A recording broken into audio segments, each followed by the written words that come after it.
Hi everyone, this is Sandy at Suburban Homesteader, Wyoming, and let's start growing our vegetable garden. When we're selecting our site, there are things that we need to think about. We need to see, is our site level or fairly level? Is it a well-drained soil, or do we need to add amendments and compost, leaves, things like that? Does the site get 6 to 12 hours of sunlight? That's very important for most vegetables. Is it near a water source? Are you going to have to drag hoses a long way? Are you going to have to carry water in buckets? How are you going to get the water to your garden spot?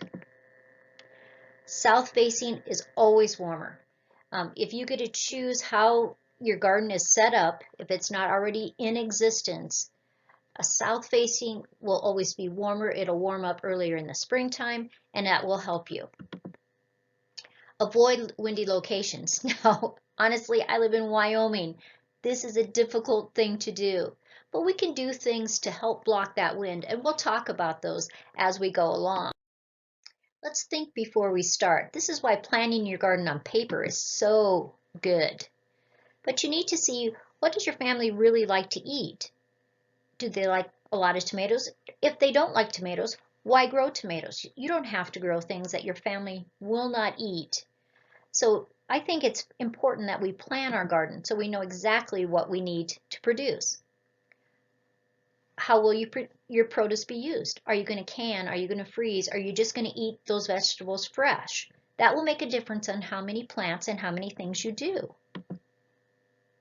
And how much space is really available? Is it just the garden space? Is it just a raised bed? Or can you also grow some vegetables in pots or 5-gallon buckets that you could put on your patio, on your deck? There are a lot of things to consider. And what kind of soil type do you have? Are you going to have to add amendments to it so that the vegetables can grow and thrive, so that the roots can reach down into the soil and get all the nutrients? And what's your pH level? That's really done with a soil test, and we will talk about that later. Who is going to do the work? That's an important question. It's not just putting the vegetables in the soil. You have to water, you have to weed, mulching, harvesting. Who is going to do all that? So if you decide beforehand, it's just so much easier. Of course, we'll need some garden equipment. Now, you don't have to have a lot of garden equipment, but I'm going to go through some different types of garden equipment that will help. What do you need to buy? Now, these things can add up very quickly, but in springtime, there's garage sales. There's always people that are selling garden equipment because they don't use it anymore. And so that's a great way to get it. Number one, you need a shovel or a spade. You need some kind of hoe. I like a scuffle hoe. Some people call them a stirrup hoe, and because it looks like the stirrup on a saddle that you put your foot through. And these are just great because they can go right underneath the level of the soil and just cut down those weeds that are starting to come. A rake is always helpful because you can smooth out a soil, you can rake up debris. A trowel is nice because when you're putting the different seedlings in, or you're putting seeds in a row, a trowel is an easy way to dig or to make those little rows. A spade fork is a nice way to turn your soil without having to use a rototiller. Now, if you have power tools, a rototiller or a chipper shredder, as long as you're not overworking your soil so that you damage the soil structure. But when you very first start, especially if you're starting from scratch, you may need to have to till that soil for a while so that you can add leaves and compost and different amendments so that it becomes a better soil. Now, with tillers, there's front tillers and there's rear tine tillers. These are just things that people decide. It is not one's better than the other. They're just personal preferences. And they're gas or electric. Can you garden without them? Of course you can. if you don't want to buy them, you can rent them. Now shredders, they're hand, they're electric, or they're gas. Now some shredders are just for leaves, and they're just going to chop the leaves up finer so that they biodegrade better. Because a lot of times if the leaves are too large and they get too compacted, they're very slippery and it's hard for the water to penetrate. Now, I myself have a chipper shredder, but that's because I've had it for 25 years, and I like to, when I'm pruning or cutting, I like to be able to chip up all those branches, and I use those for mulch.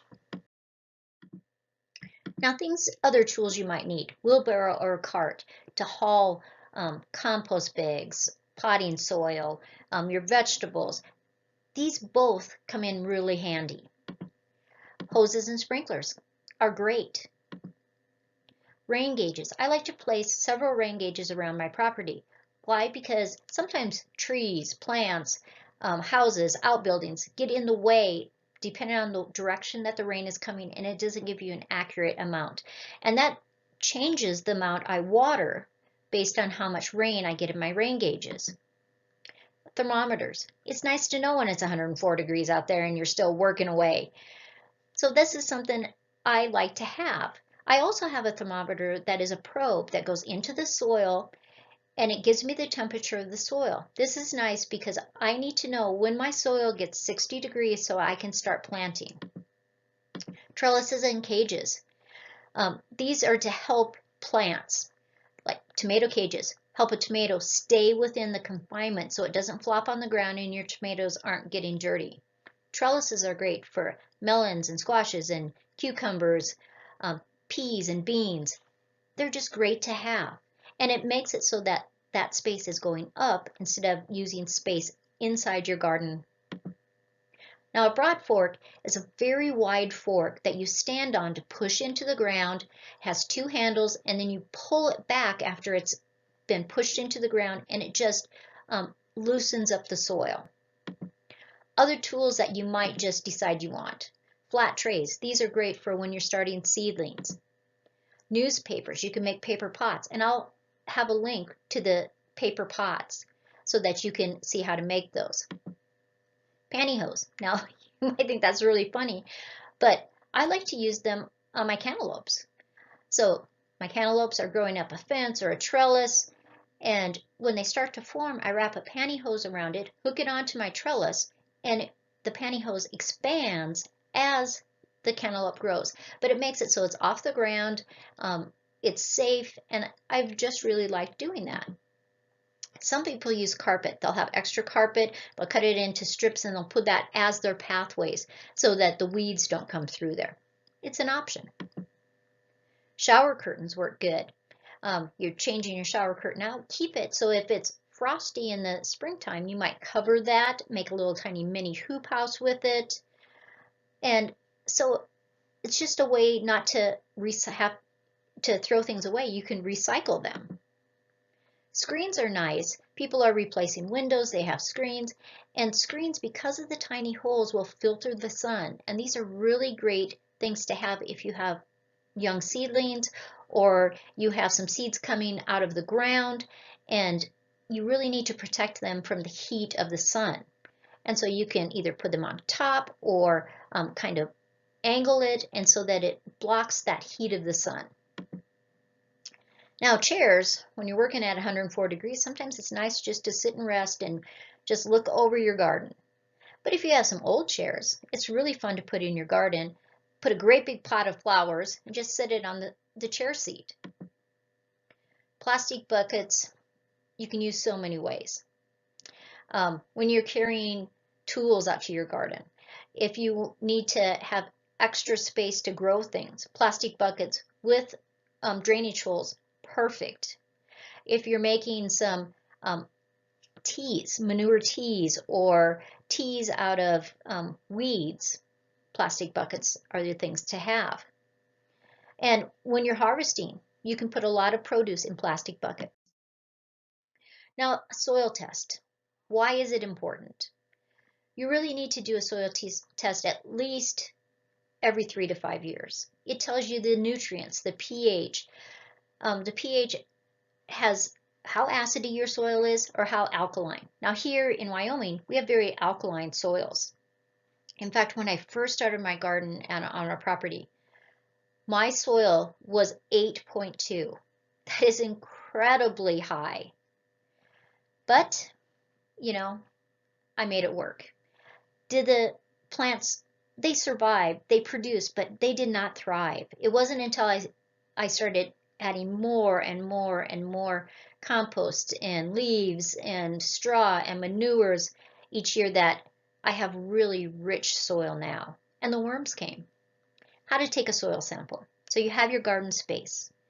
You are going to take 12 different samples. You're just going to dig up some dirt in 12 different places. You're going to mix them all up in a bucket, and then you're going to take 2 cups. And those 2 cups are sent to the university or a lab to get tested. So let's get started. Say you have a new piece of property, or you've never gardened in your yard, you're going to have to remove that sod. Now, you can do that with a broad fork, you can loosen it, you can use your shovel, you could use a spade. But if it's very big of an area, just go rent a sod cutter. It's a machine, it kind of looks like a lawnmower, and it lifts up that sod, and then you can either use that sod in another area in your property, or you can just turn it upside down, make a pile of it, and let it compost. The upside down, the roots are exposed, and it will just eventually turn into compost. So why not? It's your very first compost pile. And then you're going to have to either plow or spade or use rototill that soil at first. Now you can do your soil test so that you know what kind of amendments to add. But just to start out, if you have clay soil, if you can rototill in compost, leaves, aged manures, it will just so improve the texture of that soil. Double digging is an option. It's a lot of work. You're digging a section, then you're digging down farther. You're moving the top section that you had just dug first into the bottom of that hole, and what was on the bottom goes onto the top. It's a lot of work. Test your moisture before you're working. So you kind of just see how much moisture that soil holds anyway. And that can help you if you need to water before you plant. Working your soil in the fall does have advantages, but it is springtime now. So we need to do it right now. Now, if you have clay soil, you've already gone through your season of gardening, and you have a new garden, I would probably suggest that you till it in the fall time, just because it opens up that dirt, and when it rains and it snows, it just goes down and it just filters through, and it just really works well. Now, on the other hand, if you have sandy soil, spring tilling is probably better. But you'll get to a point where you don't have to till if you choose not to. Now, over-tilling any kind of soil can destroy the soil. It pulverizes it. It promotes crusting. So if you have a garden space already and you found that it crusts in the, at first in the spring it's really wonderful, and then by the time it starts getting hot out, it's always crusting and the water doesn't want to seep through. That's probably because it's been too worked, too much tilling, and it inhibits that water filtration. It really just makes a seal over the top of it, and it increases erosion. Now, if you're just turning the soil over completely, it shouldn't have as much compaction. Now, it can have some, but it won't have as much as tilling. The more you till, the more you turn over, the more it upsets the balance of microorganisms, worms, bugs, everything that's in your soil. And you are burying coarse organic material that will break down eventually as long as it doesn't get too deep.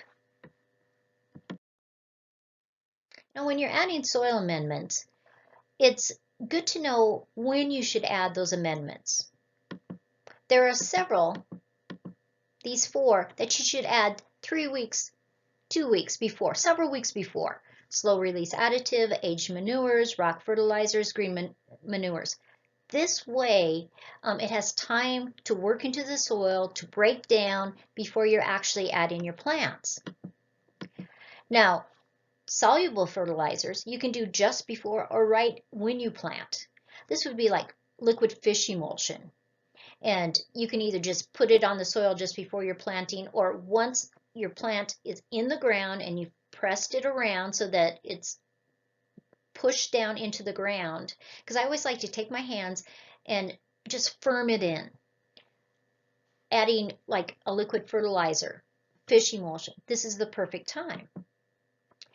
Finished compost just before planting or just when you plant. A lot of times I'll put my seedlings in and then I'll just put a ring of compost around there. If you are limited on your compost, that's an excellent way to use it. Now, how do you know how deep to put your seeds? Now, there are a lot of information on your seed packs, but sometimes you get seeds from people and it doesn't have any information. It can depend on your soil how deep you plant them, the seed size, and the season. Because maybe it's a succession planting and this lettuce is getting planted in the middle of the hot summer. That can make a difference on when you plant, how deep you plant it. Now, as a general rule, sandy soil is 4 times the width, not the length. So you look at that seed and you're looking how wide it is. And so if you have sandy soil, you're gonna, and say it's 1/4 of an inch wide, that seed, you're gonna put it in about 1 inch deep.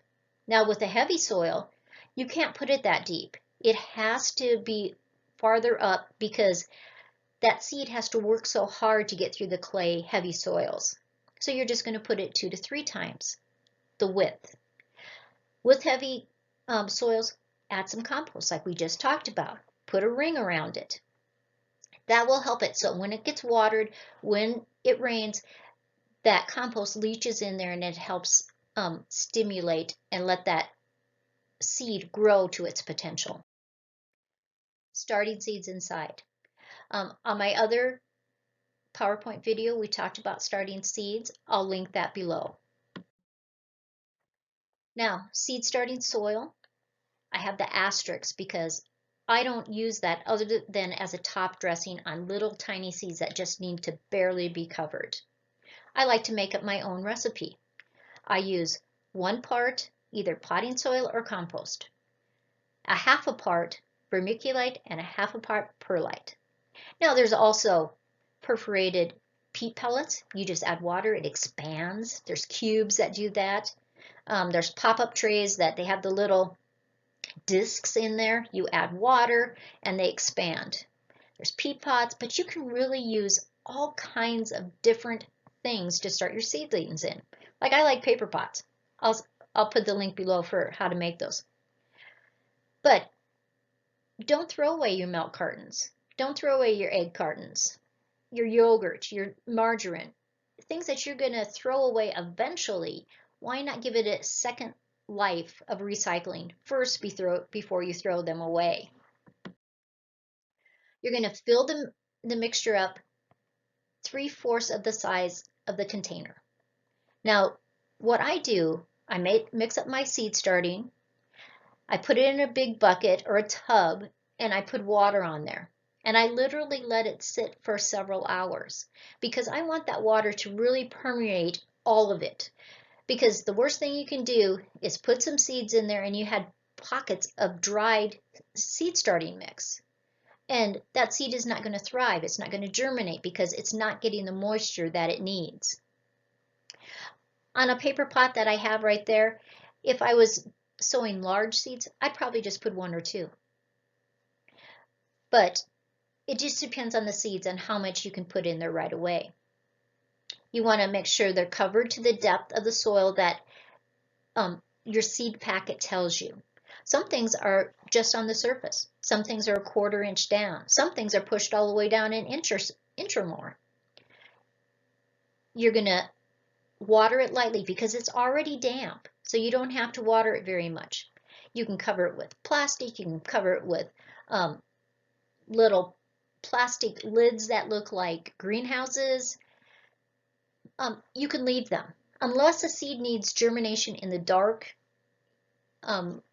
you are pretty safe. As long as it's not too dry and your soil is not drying out, they'll sprout.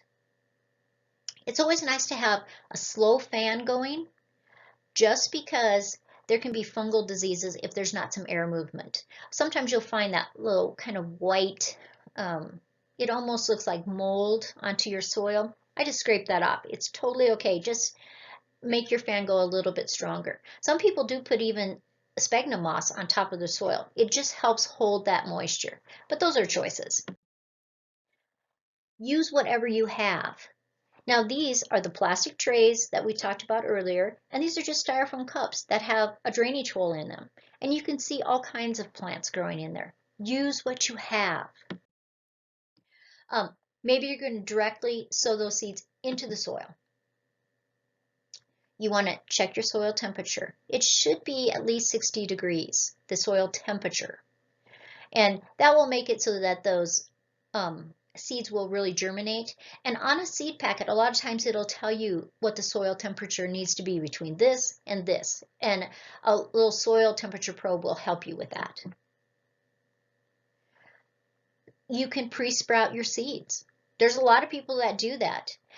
Or sometimes they just pre-soak them for like 4 hours beforehand or overnight, depending on the seed. Now, the nice thing about pre-sprouting sometimes is if you have had a horribly wet spring, those seeds can rot in the ground. But if it's already starting to grow, you'll have more success. You can make seed tapes. I'll share the video that shows you how to make seed tapes. You can broadcast. A lot of times, you just pour the seed packet in your hand, and you have your area that you're going to grow your lettuce, and you just shake your hand. You just sprinkle it over there. Take a rake and kind of work it in just slightly and water it. But I like the seed tapes better than the broadcast because, like, for example, I always use carrots and radishes together. I can evenly space them. When I water, I don't have to worry about getting too much water or too much rain and all the seeds go to one corner. And I have a whole bunch of radishes and carrots in the same spot. A whole bunch of lettuce or spinach in the same spot. So I would rather make seed tapes than broadcast. But those are personal choices. If you're planting in hills, zucchini, squash, pumpkins, and your soil wants to crust, you want to change that. Instead of planting the seeds on top where it could crust, plant the seeds, just push them in the side of the hill, and they will come out and they will grow perfect and you will be happy. How about egg cartons? Now, a lot of times people will start their seedlings in egg cartons, but I did an experiment last year that I had seen a Russian video, and they had taken the flat egg cartons, not the ones that have the lids, just the flat ones that hold, I don't know, 24, 36 eggs. And I dug a slight trench in that area of the garden, just down, maybe 2 inches. And I took my egg cartons, I soaked them very fast in water and set them in those trenches. Then I used potting soil and I filled those egg carton cells.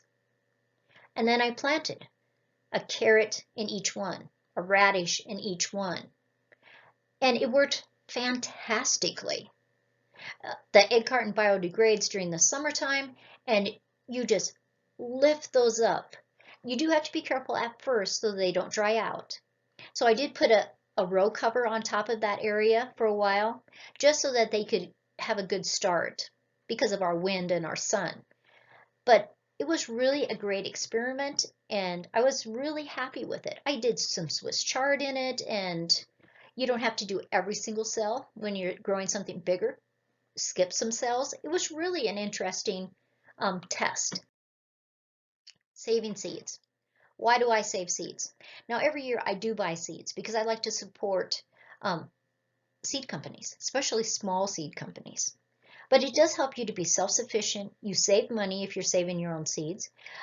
You get varieties you'll never get in the store.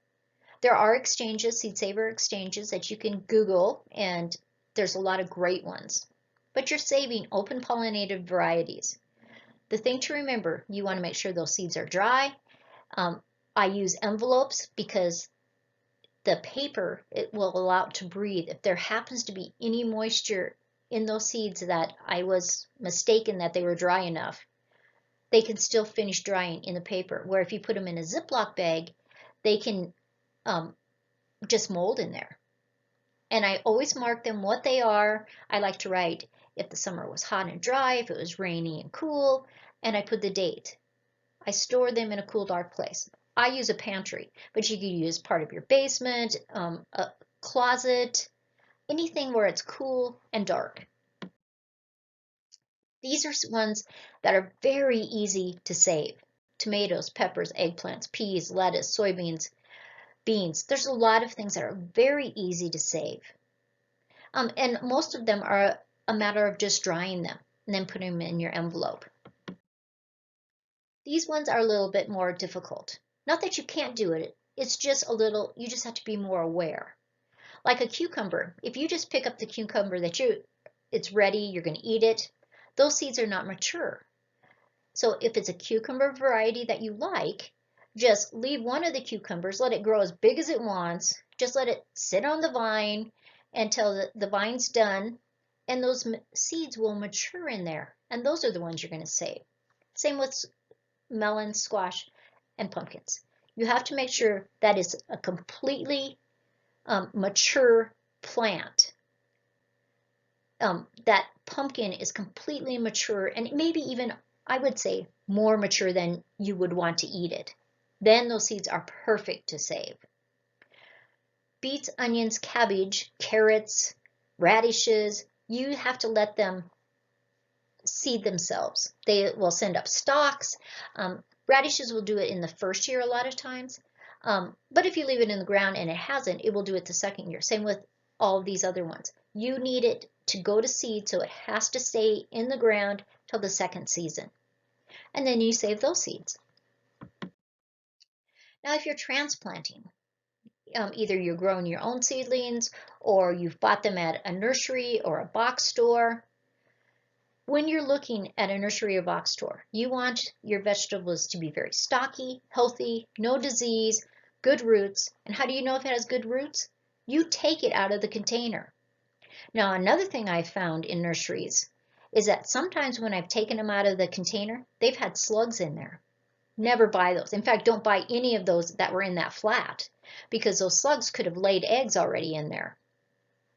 When you're buying flowers or immature fruit, a lot of times those flowers or the fruit will drop when you plant them, but don't worry, they should come back. Check for slugs, snails in the containers. I know people will stare at me. I'll be in a nursery and they're going, "What are you doing?" But I'm not paying my hard-earned money for something that's going to bring slugs into my yard. Because years ago, I didn't do that. And when we first had our property, I never saw a slug ever. And then I bought some different varieties of things I wanted to try without looking. And then I have slugs in my yard now. I never did before. Of course, you want to harden them off, which means that you're going to give them some little bits of sun every day for a few days before you transplant them. Transplant on a cloudy day if you can, or in the evening, so that it has some hours so that it can adjust. And I like to water several hours before I'm going to plant that container. So I'm going to take that container, I'm either going to submerge it in some water, or I'm just going to water it well so that it's all hydrated when I put it into the soil. Now, you don't want to disturb the roots too much, or the stem, but just be careful. If there are things that are broken or the roots don't look good, just trim those off. You're just going to dig a hole a little wider and deeper than what that is in the container and just slide it in there and then push the soil back. Now, a tomato can be an exception because you can break off those bottom leaves and make a trench and lay that tomato, and just have it go up a little bit. It'll bend, it's very flexible, and then fill with the soil. You want to firm around the plant roots, and if you can, for the first little while, protect it from the sun or the wind. Now, sometimes that's possible, sometimes it's not. Now, as far as perennial transplants, a lot of times they're in a pot. Sometimes they're bare root. Sometimes it's a crown that you're buying. And you just want to keep it moist, but not soggy. A stable temperature is good. And of course, just like the annual, you're going to dig the hole bigger than the roots so that they can spread. Just like the annuals, if there's roots that are discolored or dried out, you want to remove all those. Just take your scissors and cut them off. If you can shade that transplant for a little while, it's always better. It's just so it doesn't have as much shock. Now, the picture is an artichoke. Now, they tell me up north I cannot overwinter artichokes, but this is a second-year artichoke, and if you look, you can see all those little babies on the stem besides the big one. But what I have to do because of my weather is when the artichoke is finished for the first year, it's dying all back, I just cut it off and I put about 2 feet of straw over top of it. Now that just straw compacts itself and it starts to biodegrade through the fall and the winter and the spring, and the artichoke comes back up again. Let's talk about a little bit about watering. A vegetable plant is basically water. 75 to 90%. It's water. And that's why it has to stay hydrated. On an average garden, in an average summer, it needs 1 to 2 inches of water per week. Now, if you have stretches and it's high 90s and hundreds, you are going to have to water more than the 1 to 2 inches. But that's just because of the weather. Now, what that translates into is about 65 to 130 gallons per 100 square feet. So that just kind of gives you an idea of how much water you're using. The secret is watering deeply. The soil should be damp, 5 to 6 inches down. If you are just barely sprinkling it every single day, your roots will be very shallow and it will not thrive like it would if you water deeply. You're better off watering once or twice a week deep instead of just this quick watering once a day. The average garden soil stores 2 to 4 inches per foot of water. Now, clay soils will really hold that water, where sandy soil wants to drain it through. So depending on your soil or the combination of soil, that can make a difference. But deep watering is so very important. And when you're using like a sprinkler, overhead sprinkler, basically you're watering a ½ inch per half hour. So that just kind of gives you an idea of how much water that you're putting onto your plants or your soil or even your grass. Watering in the morning if it's possible. Now, if you have a very dry area, like Wyoming is very dry, and so I can water at night. But if I'm in a humid area, you want to water only in the morning so it has enough time to evaporate off those leaves. Otherwise, you can get a lot of fungal diseases. And so it's just better to water in the morning. And if you have timers, you can just set them to water when you want them. Water is the most needed when transplanting.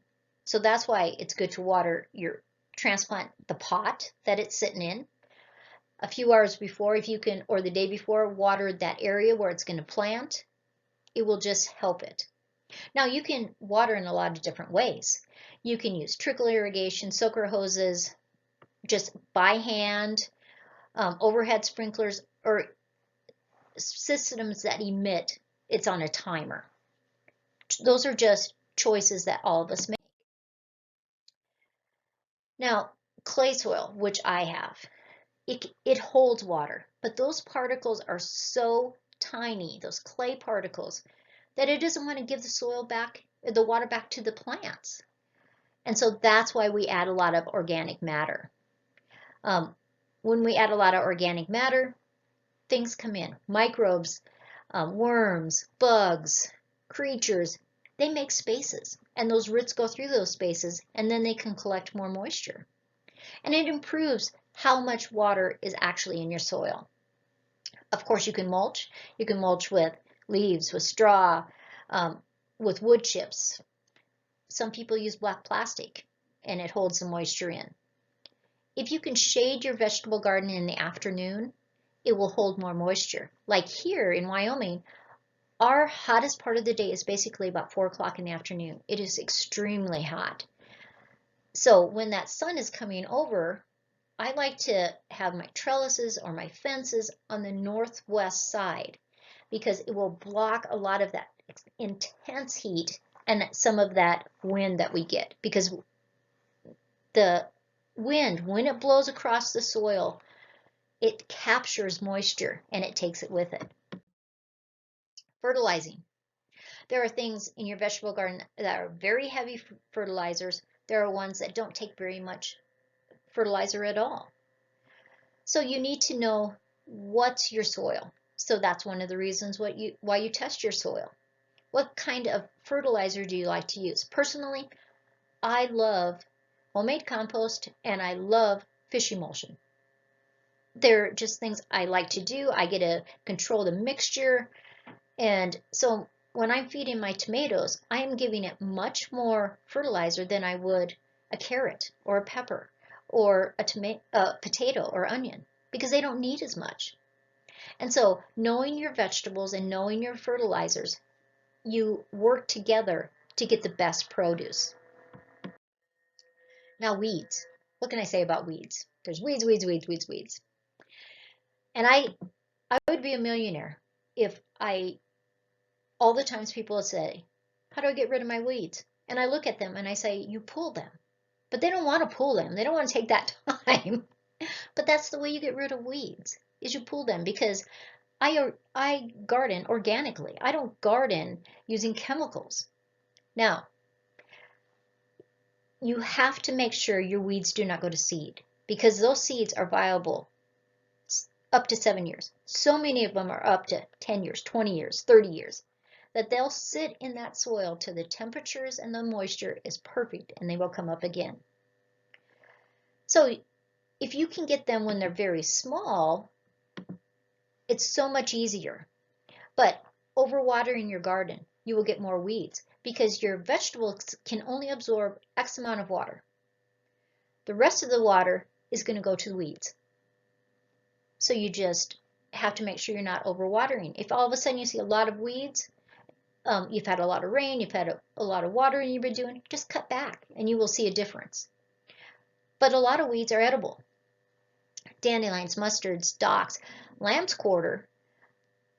Across the country, people ate lamb's quarter all the time until spinach came on the scene. And now they call lamb's quarter a weed. But young lamb's quarter leaves are so delicious. Even stinging nettles, the dreaded stinging nettles, are great to eat. You steam them or you boil them. And those young leaves are wonderful. Now, some parsley, people consider leaves, or daisy family are considered weeds. But I think they're fantastic. A lot of them edible, very valuable. A lot of weeds you can use to dye things. Sometimes it's their seed head, sometimes it's their plant, sometimes it's their root. But the more you learn about weeds, the more you know how you can use them. Now, weeds make great compost. Either just putting them in your compost pile or making a tea out of them. And this is where 5-gallon buckets come in.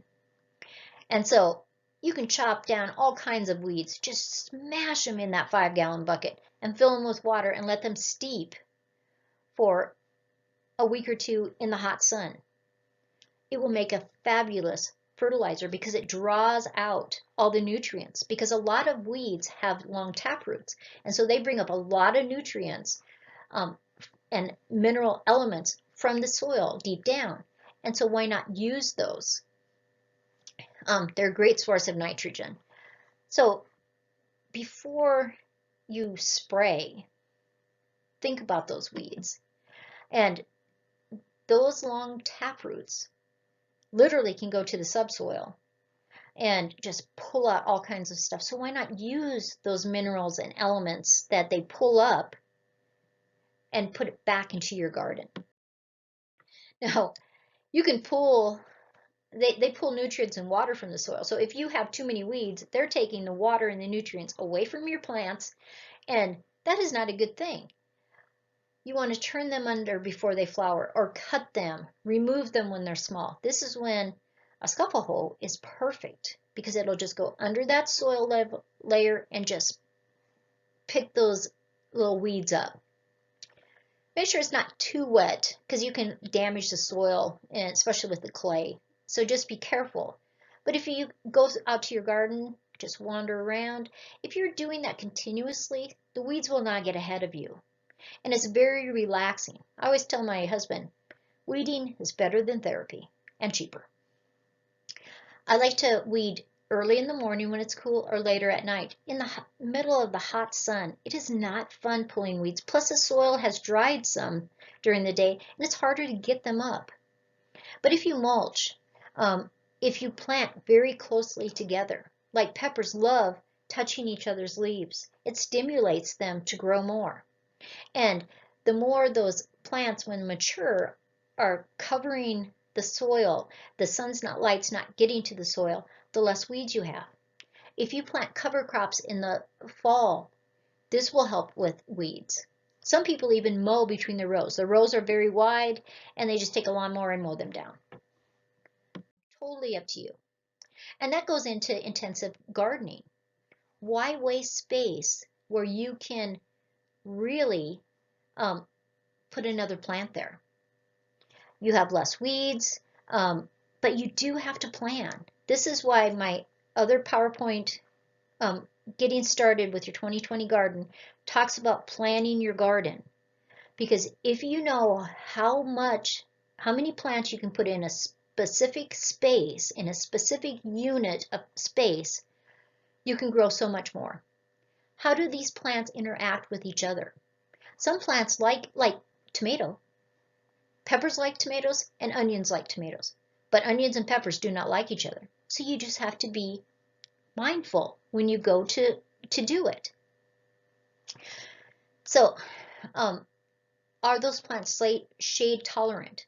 Because one plant that you're planting next to it may grow much faster than the original plant. Is that going to affect the way the sun shines on those? So just be careful. How long do they grow? How long does it take for this one to mature or this one to mature? And what are their growth patterns? Are they under the ground, like a beet? Or are they above the ground, like a tomato? Now, an underground, a root crop, can be planted very close to a plant that grows up above. So like, you can just intensely grow radishes around the base of a tomato, and they will both grow wonderfully. They're just things that the more you learn about your vegetables, the more your garden will be prolific. Now, with clay soils, a lot of times people ask me because they have a new property, it's never had a garden, their soil is very clay and hard. I suggest that they have a raised bed then. Start with 1 or 2 of them. You can plant so much stuff in a 3x6 or 4x8 raised bed. It's amazing. Do a couple of them, do 4 of them, and then if you really like that type, add more raised beds. Then you're not fighting with that soil that's below. And what will happen is the soil below it, the raised bed, will eventually get better and better. But I just think of a raised bed as a unit. And so it's like a separate little garden right there. What can I plant in that space right there? And it just breaks up your garden so that it's more manageable. There's hardly any weeds usually in a raised bed. You use less water. Now, one thing to note, if you live in a place where it's very dry and windy, the lower the raised bed, the better it will work for you. Now, with the exception, maybe a handicapped raised bed, or you've become elderly and you don't want to have to bend down so far, then do a taller one. But like in Wyoming, 8 to 12-inch raised bed works really well because with our winds and our sun, it can dry out that soil so fast. So if you have a lower one, it's better. Now, if you live in a place where it's very wet, humid, you have a lot of rain, a taller raised bed is better just because it has better drainage. But the nice thing about raised beds, they're so easy for record keeping and crop rotation. You just keep your records in your notebook and you go, okay, I had this in this raised bed this year. I'm going to move it over here. It's just very, very easy. Now, don't forget to add flowers, fruit trees, and berries to your garden. And a lot of these are from my garden. Like, these are my apples. Look at this beautiful butterfly next to my zinnias, my rhubarb. Now, this is not mine. We do not have these kind of frogs in Wyoming. But I thought it was so cute, I had to add it. Because you want wildlife to be within your garden. I love having little frogs or salamanders wandering around my yard. I love my garter snakes. Now, if you're limited in space, think about going up instead of out. Trellises, nets, strings, cages, poles. Now, this is so good in an apartment. You can go up on your balcony. You can have just use every bit of space that you have. So vertically can help it. And you can grow cucumbers, tomatoes, squashes, beans, herbs, flowers. Now, because it goes up, there is more exposure and they can dry out faster. So when you're first starting them, just really work that soil so that it's deep, it has a lot of nutrients, compost, and it's real well drained. Now, I use vertical gardening because I want to block some of that northwest wind. And so that's where I go. Or I'll have my corn on that side so it kind of blocks that intense sun in the late afternoon and it blocks some of the wind. So that way I'm taking advantage of all my vertical gardening. Interplanting. It's really just planting 2, 3, 4, 5 vegetables in a certain spot that where you would have only planted one thing.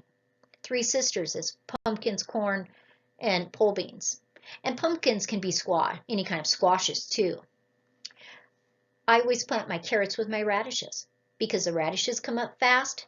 Their leaves kind of shade the area where my carrots are going to come up. And by the time I'm pulling my radishes, my carrots are really established. If you're adding herbs and flowers, this can really help because a lot of flowers like marigolds, they some insects do not like them. And so it kind of protects your vegetables. And they are really a good insect and disease control, not just the flowers, the interplanting, because it confuses the bugs because they're not just straight rows and they go, oh, I love all that lettuce. I'm going to eat all that lettuce. But if it's interplanted with all kinds of vegetables, they'll come upon vegetables they don't like, and so they won't stay in your garden. And you just have to think of how long they're going to take to grow, how they're mature, what's their root system, and it just helps you. Succession planting is really starting early in the spring with cold season crops. And when those are done, planting something else. And depending on your season, maybe you get 3 different plantings in that same area. But always make sure if what you're going to plant second, you've already started inside or in your greenhouse or in flats outside in the shade, so that when, for example, that broccoli is done and you're pulling it, you can plant those beans right away or that lettuce right away or whatever you're going to plant right after that. That's why planting on graph paper or grid paper is so very important. And it just helps you gain weeks when you're using those transplants instead of planting them by seed and then having to wait. You're just ready to go from one plant to the next plant to the next plant. Now, container gardening. I love container gardening. Now, I have my area of my property that I garden in. But honestly, every 7 years, I do not plant anything in those gardens. because I want my soil to rest. And so on those years, I'm literally planting in 5-gallon buckets or in pots, containers that I find. So I know and have a lot of experience with growing things in containers.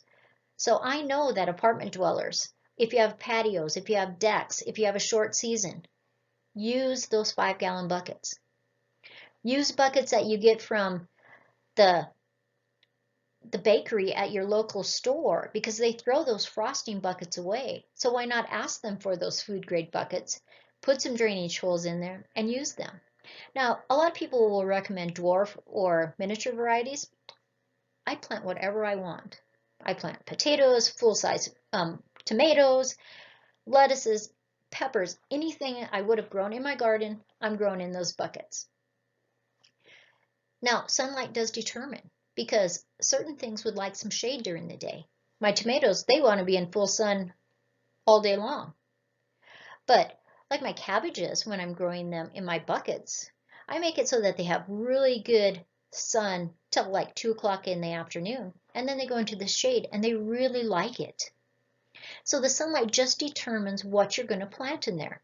Now I reuse my soil that's in there, and every year I just mix it again with some new compost, about a 1/4 part to a 1/3 part, and I reuse that soil. And this year I'm using my husband's cement mixer to mix it all up, because it's just so much easier and it doesn't break your back. You do have to realize that they will dry out more. So depending on your weather, you may have to literally water them every single day. Now, this is a picture of me and my dad a few years ago. Now, look at that Dutch boy haircut. Oh my gosh. It is just like crazy time. But I don't know what was with my hair. But I talked my dad into growing some kohlrabis. He'd never done it before. He does raised beds because he's an older gentleman. And it used to be that they would say never use treated wood in containers. No matter what container you want, you don't want to use treated wood. But anymore, the treated wood is literally treated with copper, so it's okay. But just make sure whatever container, raised bed or container you're using, it's large enough to support that plant, that the root system will have enough room. But you can use barrels and pots and fun things that you find, cinder blocks, all kinds of things to make containers. Let your imagination go wild. When you go into a garage sale, look at things that, oh, I might be able to plant in that. As long as you're putting drainage holes in, it is great. Now, if those things are very heavy, put them on some little dollies or platforms with wheels so you can move them around if you need to. For the most part, it needs to be about 6 to 8 inches deep. Now, I do have some strawberries growing in stuff that is more shallow than that, but I really have to water them and feed them a lot. Most important thing that I could really tell you is holes for drainage. You don't want it to be sopping. Maybe you have a torrential rain and it is just way too wet. You need drainage holes. Now, in containers, you may put in a potting soil that says added fertilizer will last 3 months, will last 6 months. They are lying to you. When it is in a container and you are watering it every day, every other day, once a week, those fertilizers are leaching out when it leaves the container. When, say you're watering a hanging pot, you're watering and all of a sudden the water is dripping out of it, it is also taking your fertilizer. So after you've planted, 2 to 4 weeks later, fertilize again. But the more plants you get in there and the more those plants mature, you may have to fertilize once a week or every other week. When you do that, just look for diseases, pests. You need to protect container gardenings from the weather, high temperatures. If it's going to hail, can you cover them up? If it's going to frost, can you cover them up? Just be mindful of your containers. This is just a fun container that I found that I planted strawberries in. And I actually ended up planting a tomato in there too. So fun. Can you extend your season? This is one of our hoop houses. And I even have an apple tree growing in there. Now, it isn't really too warm yet. And so that's why the rosemary and the aloe vera is still inside there. And those are some geraniums that I overwintered that are by that cold frame box. But as you can see, I've had the tomatoes in there for quite a while, and so they are really doing well. Harvesting your vegetables. That is your next biggest thing. If you know when you should harvest your vegetables, on your seed packet will tell you. There's lots of books. Check out a library book on harvesting vegetables. When you know when they're at the peak of perfection, that's when you want to harvest them. They store longer, they taste better, they have more nutrients. Are you going to store them or are you going to eat them fresh? That can make a difference on when you're picking them too. Like if you're growing onions and all you're going to do is eat them as they get ready, even an immature onion will taste good. It just hasn't got to its full potential.